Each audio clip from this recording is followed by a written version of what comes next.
எல்லாரும் ஃபைன், எல்லாம் சௌக்கியமா இருக்கீங்களா? பார்க்கவே ரொம்ப சந்தோஷமா இருக்கு, ரொம்ப ரொம்ப சந்தோஷமா இருக்கு. அருண், அப்புறம் பேசுறேன்டா. சரி சரி, சாப்பிட்டீங்களா? சரி.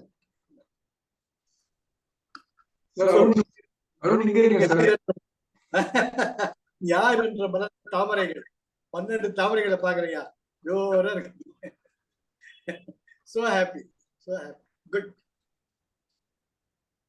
Everybody is brimming with joy and happiness. இன்னைக்கு நம்ம ஸ்ரீனிவாசன், இவங்க ஸ்டூடெண்ட் ஃப்ரம் அசோக் நகர் வந்திருந்தாரு. ஸ்ரீனிவாசன், உங்க பேர் சொல்ல. He is from Ashok Nagar. We were so happy about it. And today we had about 25 people in the Kriya and we did beautifully. நல்லா இருக்கு. யாரு தெரியல புரியல. கூட பெரிய சர்வீஸ் பண்றீங்க. Very very good. ஜாய், இத்தனை பேரை பார்க்கறது சந்தோஷமா இருக்கு.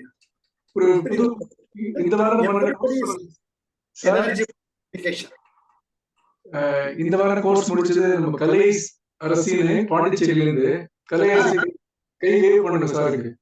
ரொம்ப ரொம்ப சந்தோஷம். வாங்க, மோஸ்ட் வெல்கம். மத்தவங்க உங்களுக்கு தெரியும், யூசுவல் எல்லாரும் பாரு. நிவிதா தெரியுது, கதாநாயகி. யோகா யோகா எங்க நம்ம பையன் பிசி முள்ள யோகா தலைவர் கிளம்பிட்டாரு. அன்மியூட் பண்ணுங்க, யோகா அன்மியூட் பண்ணுங்க. Good good good. சாரி, கேக்கல, இங்க வண்டி போயிட்டு இருந்து. நீங்க என்ன சொன்னீங்க கேக்கல. இல்ல இல்ல, எங்க கதாநாயகன்? சாரி, கதாநாயகன் எங்க? நந்தா. நந்தா வந்து Nanda has gone to doctor. He's little sick. ரொம்ப cough and cold அதனால supposed to go to doctor today. நான் repeatedly cough பண்ணிட்டே இருக்கு. So அதனால gone to doctor. Good. So we'll go in for the knowledge part of it. இன்னைக்கு வந்து ஒரு அற்புதமான கண்டெம்பரரி, நமது சமகாலத்திய ஒரு மிகப்பெரிய ஞானியை பத்தி பார்க்க போறோம். நம்ம காஞ்சிபுரத்துல ஒரு தம்பதிகள், அவங்க பேர் வந்து சோமசுந்தரம், விசாலாட்சம்மா, 2 பேர். அவங்களுக்கு ரொம்ப நாள் குழந்தைங்க இல்லை. அதனால ஏகாம்பரேஸ்வரர்ல கோவில்ல அவங்க ரொம்பவுமே விரதம் இருந்து தினம் கும்பிடுவாங்க. காஞ்சி காமாட்சி அம்மன் கோவில், கைலாசநாதர் கோவில், வரதராஜ பெருமாள் கோவில், இது போல குமரக்கோட்டம் எல்லாம் வணங்கிட்டு இருப்பாங்க. காலகாலத்துல 1865ஆம் ஆண்டு பிப்ரவரி மாதம் 6ஆம் தேதி ஒரு ஆண் குழந்தை பிறகு. அதுக்கு வந்து குப்புசாமின்னு பேர் வைக்கிறாங்க. நாளொரு மேனியும் பொழுதுற வண்ணமா பையன் வளர்றான். காலகாலத்துல ஸ்கூல்ல சேர்க்கிறாங்க. அவனுக்கு எப்ப பார்த்தாலும் கடவுள் கோயில தான் ஈடுபாடு. மாத்தி கோயில் தான் போயிட்டு இருப்பான். ஏகாம்பரேஸ்வரர் ரொம்ப ஈடுபாடு. ஒருவேளை அவருடைய அனுகிரகத்துல பிறந்தவங்க இருக்கலாம். அப்போ அந்த 8ஆம் கிளாஸ் வரைக்கும் படிக்கிறான் பையன். 8ஆம் கிளாஸ்க்கு மேல அவனுக்கு வந்து படிப்புல ஈடுபாடு கிடையாது. எப்ப பார்த்தாலும் கோயில் குளம் சுத்திட்டு இருப்பான். அவங்க அப்பா அம்மாவுக்கு ஒரு வேதனை இருந்தாலும் அவங்க வந்து நல்ல பணக்காரங்க, நல்ல சொத்து இருக்கிறவங்க. காலகாலத்துல கல்யாணம் நடக்குது. பெருந்தேவி என்ற ஒரு பெண்ணை கைப்பிடித்து கல்யாணம் பண்ணிக்கிறார். இவரும் சிவில் கான்ட்ராக்ட், அப்புறம் ஃபேக்டரி மேனேஜ்மெண்ட், இப்படி பல விதமான பிசினஸ் பண்ணி நல்ல வசதியா வாழ்ந்துட்டு இருக்கார். இருந்தாலும் மனதுல ஏதோ ஒரு ஏக்கம், நான் யார் கேள்வி இருந்துட்டே இருக்கும். அதுல ஏகாம்பரேஸ்வரர் கோயில்ல தான் வந்து மனமாற அவர் வணங்கிட்டு இருப்பார். அப்போ அவருக்கு வந்து ஒரு நாள் இப்படி, ஆனா தினம் நம்மளை போல கிரியா பண்ணுவார். கிரியானா அப்படி பிராணாயாமம் எல்லாம் பண்ணுவார், தியானம் எல்லாம் பண்ணுவார். குறைஞ்சது 1 மணி நேரம் பண்ணுவார்.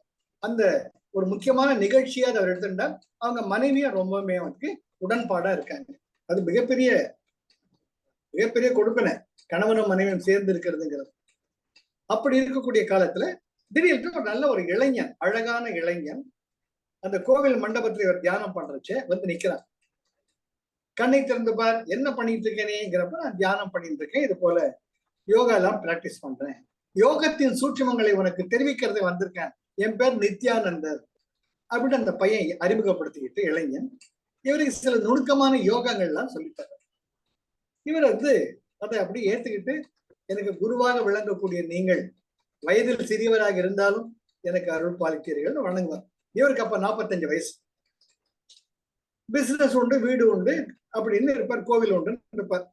ஏறக்குறைய நம்ம வாழ்க்கை நடைமுறை. 47வது வயதில் அவங்க மனைவி தவறிடுறாங்க, பெருந்தேவியை இறந்துடுறாங்க, குழந்தைங்க கிடையாது. அவருக்கு வாழ்க்கையே ஒரு வெற்றிடமாக, it becomes totally a blank. என்னடா வசதி வாய்ப்போட வாழ்ந்தோம், கடவுள் மேல பக்தி வச்சிருந்தோம், கோவிலுக்கு போனோம், யோகா பண்ணிட்டு இருக்கோம், எல்லாமே பண்ணிட்டு இருக்கோம், வாழ்க்கை இப்படி திடீர்னு முடிஞ்சதுங்கிறப்ப அவருக்குள்ள ஒரு நிறைவேறாத ஒரு கேள்வி வரும், என்னடா வாழ்க்கை. So that has put him in the path of the ஞானா. உடனே அங்க இருக்கிறது அவருக்கு விருப்பம் இல்லை, நேரா கிளம்பி நம்ம சென்னை வியாசர்பாடிக்கு வர்ற. எல்லாமே இங்கதான் நடக்குது. யோசிச்சு பார்த்தா இங்க தூரம் நினைக்கிறோம், இங்கேயே அக்கம் பக்கத்துல நிறைய கண்களுக்கு தெரியாத ஞானிகள் பலர் இருக்கிறார்கள். அது ரொம்ப இஷ்டம் எனக்கு, அதெல்லாம் படிச்சுட்டே இருப்பேன். திருவண்ணாமலையில் எத்தனை பேர் இருக்காங்க நமக்கு தெரியாது, அது அருணாச்சலேஸ்வரர் தான் வெளிச்சம். பழனியில் எத்தனை பேர் இருப்பாங்க தெரியாது. இதெல்லாம் வந்து magnetic field, the longitude and latitude where it crosses பாத்தீங்கன்னா 7.5 degrees அதில் தான் இருக்கும். பிரமிடு எல்லாமே ராமேஸ்வரம் முதற்கொண்டு எல்லாமே அந்த லைன்ல அமையும். அங்க இருக்கிறதுலாம் everything is magnetic field, it's a concentration of your pranic energy. அப்படி வியாசப்பாடிக்கு வர்ற ஒரு சின்ன குடிசை போட்டுக்கிட்டு அங்க முழு நேரமா அப்பா அம்மா சொல்லிட்டு யாருமே கிடையாது, நான் உண்டு இறைவன் உண்டு, என் வாழ்க்கை பயணம் இவ்வளவுதான். ரொம்ப தீவிரமா இவர் யோகா சாதனங்களை ஈடுபட்டு இருக்குச்சு. மெல்ல மெல்ல இவருக்கு சித்தி எல்லாம் வருது, பல பவர்ஸ் வரும். அவருக்கு வந்து அவருக்கு இன்னும் தோணும், இந்த தண்ணியை பார்த்தா தண்ணி மேல நடக்கணும், தண்ணி மேல உட்காரணும்ன்ற ஒரு வேட்கை அவருக்கு இருக்கும். அப்படி ஒரு நாட்டுக்கு பாருங்க, தண்ணி மேல நடக்கிறார். அவருக்கு ஆச்சரியமா இருக்கு, அடே தண்ணி மேல நடக்கிறமான்ட்டு அது மேல உட்கார்ந்து பத்மாசனம் போடுவார், ரொம்ப சுகமா இருக்கும். அவைய கண்ணு மூடி தியானத்துல இருப்பார். இது அக்கம் பக்கத்துல பார்த்துட்டு யாரா இது வித்தியாசமா இருக்கிறாரு அப்படின்ட்டு மெல்ல மெல்ல அவர்கள் ஞான மொழிகள் உபதேசம் கேட்கறதுக்கு வர்றாங்க. அது கூட்டம் பெருக பெருக அவரால் தாங்க முடிய மாட்டேங்குது. நேரா கண் காணாத இடத்துக்கு நேரா கடப்பா ஆந்திர பிரதேசம் போயிடுறார். அங்க கடி கோட்டா, அந்த கடி கோட்டை என்ற ஒரு இடத்துல, கிராமத்துல முன்ன பின்ன தெரியாத இடத்துல ஒரு சின்ன குடிசை போட்டுக்கிட்டு அங்கேயும் அப்படிதான் அவர் வந்து தினம் அங்க ஒரு ஏரியில நின்று தியானம் பண்ணிட்டு இருப்பார். அவர் தியானம் பண்றது பாத்தீங்கன்னா 20 நாட்கள் சேர்ந்த மாதிரி பண்ணுவார், 90 நாட்கள் சேர்ந்த மாதிரி பண்ணுவார். அவர் ஆசனம் பண்ண நடக்கும், குழந்தை பேர் இல்லாதவர்களுக்கு குழந்தை பேர் கிடைக்கும், என்ன வறுமையில் இருக்கிற செல்வம் பெருகும். இது போல பல குறைகள் தெரிஞ்ச உடனே அந்த கிராமத்து ஜனங்கள்லாம் இவர் வந்து ஒரு பெரிய மகானாக அனுகிரகித்து அவரை பாராட்டி அவருக்கு ஒரு ஆசிரமம் எல்லாம் அமைச்சு கொடுப்பாங்க. அவர் அங்கேயே இருந்து எல்லாம் பண்றாரு. இவர் புகழ் நாளுக்கு நாள் பரவ பல நாடுகள்ல இருந்து வரும். சிங்கப்பூர் கூப்பிடுவாங்க, மலேசியா கூப்பிடுவாங்க, மியான்மார் பர்மா அங்க கூப்பிடுவாங்க, மௌரிஷியஸ், இது மாதிரிலாம் கூப்பிடுறச்சு தனக்கு தெரிஞ்சதை ஷேர் பண்ணிட்டு இருப்பாரு.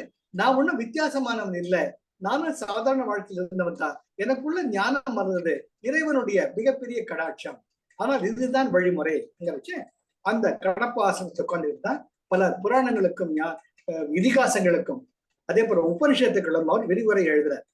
அப்பதான் அவர் சொல்றார், எப்படி ஆல்பர்ட் ஐன்ஸ்டைனுக்கு தீராத தாகம் இருக்கும். He wanted to find a common formula for the cosmos as well as for the subatomic physics, so which he wanted to name as super relativity theory. அவருடைய ஆசை நிறைவேறாத ஆசையாக முடியும். He could not make both ends meet because they are entirely different. Cosmic energy is different, subatomic world is entirely different. அந்த நிறைவேறாத ஆசையோட அவர் போய் சேர்ந்தார். ஆல்பர்ட் ஐன்ஸ்டைனுடைய last days were with depression that he couldn't find a solution for his own. He wanted to make everything mathematical within a formula. எந்த ஃபார்முலாக்குள்ள நீங்க அடக்கவே முடியாது cosmic energy and subatomic. So அதனால அவரு போய் சேர்ந்தார். இவருக்கு ஒரு வேட்கை, எப்படி ஜீவன் நான் இருக்கேன். எத்தனையோ பேர் வேதங்கள் சொல்லியிருக்காங்க, வேத அந்தம்னா உபனிஷத், வேதங்களுடைய முடிவு தான். the essence of vedas are the upanishads. So வேத அந்தம். அப்ப வேதங்களை குறிப்பிட்டிருக்கிறதுக்கும் என்னுடைய ஜீவனுக்கும் இந்த நடைமுறை வாழ்க்கைக்கு எப்படி பிரயோஜனம் சார்? அது நினைச்சாலே எப்பேற்பட்ட பெருந்தகையாளர்கள் சார். செல்வத்தோட இருந்து போயிருக்கலாம், யாம் பெற்ற இந்த பெருகை வையகம்ட்டு தனக்கு தெரிஞ்சதுல எவ்வளவு எளிமையா ஷேர் பண்ணியிருந்தேன். So he wanted to make a connectivity between the Jiva, Vedanta, how to make the Brahma ஐக்கியம். பல ஆண்டுகள் இருந்து அவர் உருவாக்கிய நூல் தான் ஜீவ பிரம்மைக்கிய வேதாந்த ரகசியம். இப்பவும் பார்த்தா அந்த புக் இருக்கும், முடிஞ்சா படிங்க. சின்ன குழந்தைக்கு அரிச்சோடி சொல்ற மாதிரி he will pave the path as to how to rise the path of spirituality. ஜீவ பிரம்மைக்கிய வேதாந்த ரகசியம் அந்த புக் அவர் எழுதிச்ச மறுபடியும் ஒரு இளைஞன் வந்து பார்ப்பான், ரொம்ப அழகா பண்ணிருக்க, இன்னிலும் உன் பேர் குப்புசாமி கிடையாது, நீ இன்று முதல் ஸ்ரீ பரமஹம்ச சச்சிதானந்த யோகேஸ்வரன், இனிமேல் நீ யோகேஸ்வரன் என்று அறியப்படுவாய், சச்சிதானந்தத்தின் பரிபூரணமாக உருவெடுத்தவனாக இருப்பாய், இனி உலகத்திற்கு சென்று இந்த ஞானத்தை பரப்புவாயாக. அப்படிங்கிறப்ப அவர் பல பேர் கூப்பிடுச்சு. அந்த நாட்டுக்கெல்லாம் இல்லைன்னு சொல்ல போக மாட்டார். அவருடைய ஸ்டைல வந்து அங்க இருக்கிற ஏரியில போயிட்டு பத்மாசனத்துல உட்காந்துட்டு லெக்சர் கொடுப்பார். எல்லாரும் கேட்பாங்க ஏரிக்கரையில் நின்று. அப்படி ஆச்சரியம். அப்படி ஒரு முறை சவுத் ஆப்பிரிக்காவை அவர் கூப்பிடுறச்சு, அந்த இடம் பேர் தெரியாது இருக்கு, சவுத் ஆப்பிரிக்கா. அந்த ஏரியில நிறைய முதலைகள் இருக்கு, சுவாமி நீங்க பாட்டுக்கு பிரவச்சனம் கொடுக்குறேன் லெக்சர் கொடுக்குறேன்ட்டு போயிட்டு முதலைக்கு முழுகிட்டா நான் என்ன பண்றது, தயவு செஞ்சு வேண்டாம், நீங்க கரையில இருந்தாலும் ஞானம் கொடுங்க, கவலையே படாதீங்க, அனௌன்ஸ் எல்லாமே சொல்றாங்க. என்ற இந்தியாவிலிருந்து வரக்கூடிய ஸ்ரீ சச்சிதானந்த யோகேஸ்வரர் நமக்கு வேத உபதேசம் கொடுக்க வராரு. அன்னைக்கு ஈவினிங் எல்லாம் அப்படியே இவர் ஞானத்துக்கு கேட்கற வர்றாங்களோ இல்லையோ, முதல்ல இவர் என்ன பண்ணுது பாக்குறது ஒரு அட்ராக்ஷன். அதுதானே என் உலகத்துல எல்லாம் புறக்கண்ணை தானே பாக்குறாங்க, அக்கக்கண்ணை யாரும் பாக்குறாங்க. சுதர்ஷ்டகிரியா பண்ணா என்னமா சார், எலக்ட்ரிக் கரண்ட் வருமா சார்? அப்படியா சார், உங்களுடைய பண்ணி பாரியா தான் சொல்லுவேன். செஞ்சு பார், செஞ்சு பார்த்தாதான் அவருடைய மகிமை தெரியும். யோகம் என்பது ஒரு நாளில் வருவது அல்ல, அது பத்தஞ்சலி எத்தனை முறை சொல்லியாச்சு. சரியா? சத்து தீர்க்க காலே நைரந்தரிய சத்கார சேவிதா திருட்ட பூமி, பத்தஞ்சலி அடிச்சு சொல்ற. இன்னைக்கு நாளைக்கு வரதில்ல, நைரந்தரிய சத்து தீர்க்க காலே படிட்ட இரு, என்னைக்கு வருமோ அப்பதான் உனக்கு அமையும் அப்படின்னு சொல்றது மாதிரி இவர் வந்து நேரா அப்போ வரும் அந்த ஏரியில போயிட்டு. அவர் திகம்பரர். திகம்பரர்னு எந்த விதமான ஆடைகளும் அணியாதவர். ஃபாரின் போறது ஒரு மேலே சால்வை மட்டும் போட்டு போவார், நாகரிகம் கருதி. ஏன்னா அவர் இப்ப சமீபத்திய காலத்தவர். இது நடந்தது 1938 ஆண்டு. Mark my words, 1938. அப்ப எங்க அப்பாலாம் இருக்காரு, அது வேற விஷயம். போறாரு, முதலைங்கள்லாம் வேகமா வருது. ஒரு பார்த்து கைய பசஞ்சிட்டு இருக்காங்க. ஐயோ சாமிக்கு என்ன ஆகுமோ. வந்தோடனே டக்குன்னு பக்கத்துல நிக்குது, அப்படியே அவர் முழிச்சு பாக்குது. எல்லாம் அவர் சுத்தி வட்டம் அடிக்குது. இவரும் கையை காட்டி இப்படி இருப்பாரு. அந்த முதலைங்களை கூட perhaps they might have started listening to his lecture. That's entirely different. அந்த முதலைகள் எல்லாம் அற்புதமா ஆனந்தமா பலவிதமான ஒரு வார காலம் அங்க தங்கி எல்லாரும் ஞானம் மொழிவாங்க. ரொம்ப பிரக்கியாதி ஆயிட்டார்.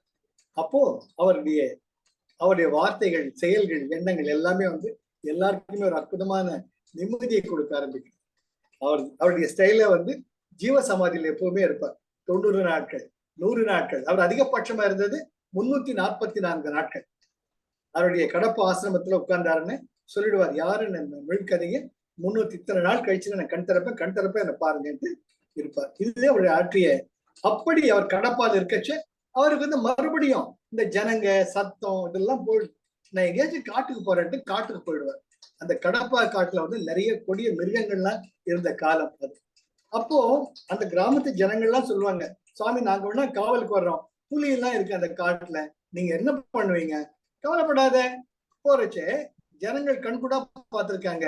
புலிகள் அவர் கால் நம்ம பார்ப்போமோ இல்லையோ, சிவபெருமான் இருப்பார், அவர் கால் கீழே புலி.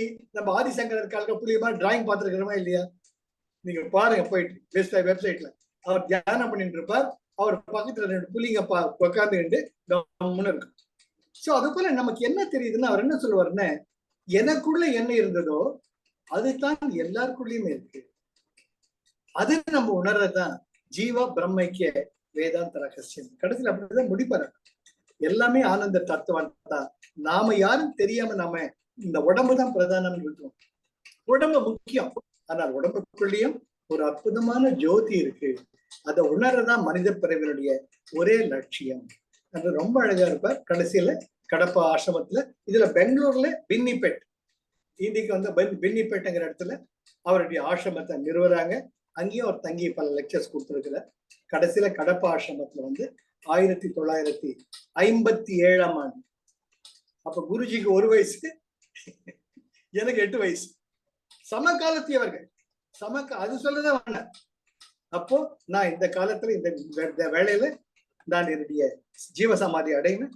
இங்க யாரெல்லாம் வர்றாங்களோ அவருக்கு அருள் பாலிக்கிறேன்னுட்டு அட் ஏ டைம் 2 இடத்துல, ஒண்ணு பெங்களூர்ல பென்னிப்பேட்ல, இன்னொன்னு கடப்பா அந்த ஆசிரமத்துல அவர் தன்னுடைய ஜீவசமாதி அடைகிறார்.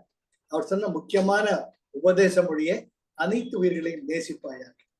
நம்ம குருஜி சொல்றதா, love is not an emotion, love is a very fibre of your being.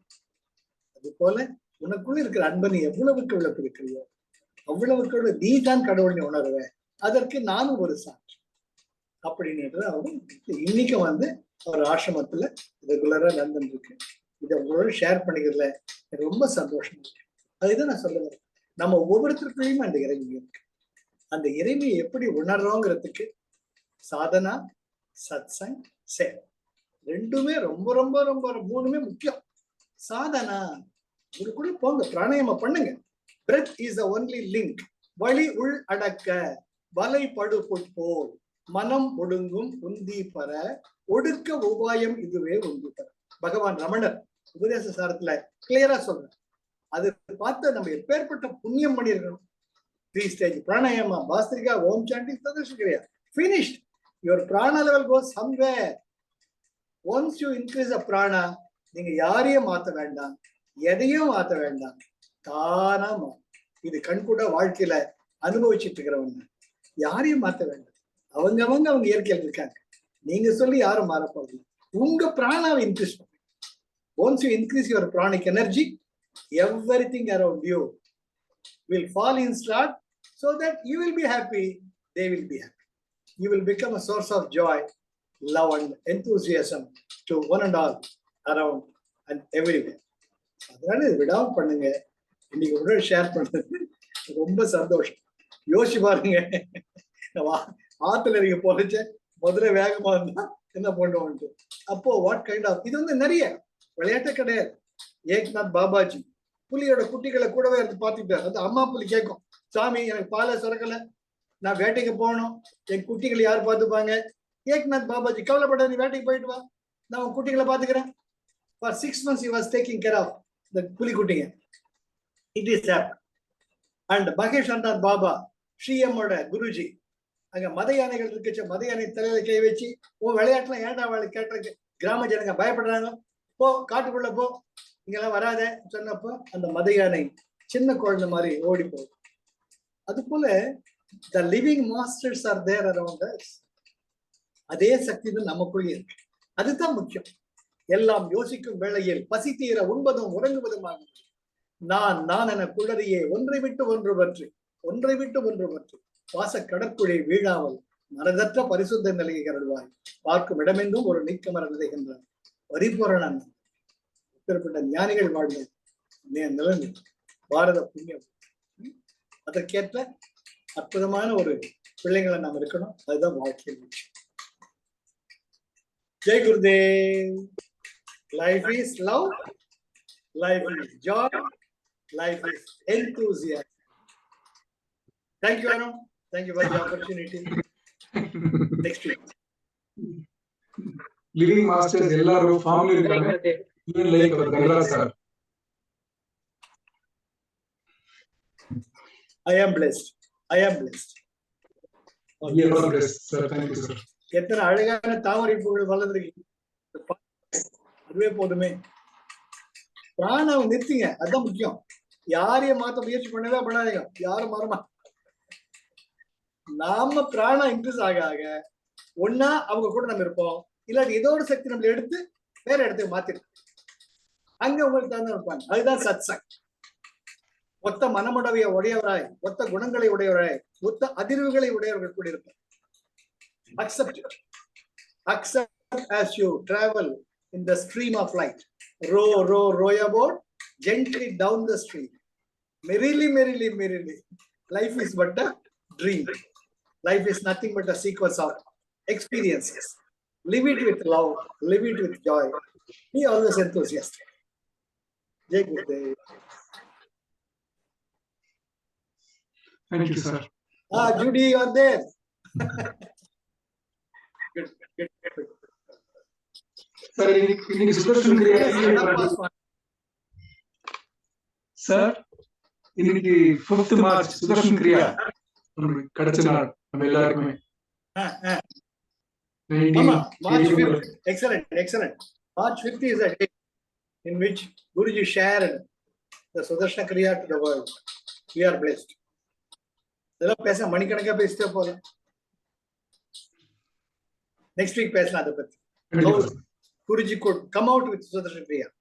He was a disciple of Maheshwarnath Babaji. He was a disciple of Maharishi Mahesh Yogi. He was confused. He was struggling. Should I share this to the world? What my master will think? Should I deviate from my master?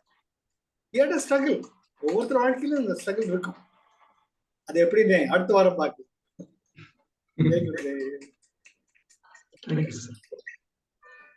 Recording stop பண்ணிடுமா sir?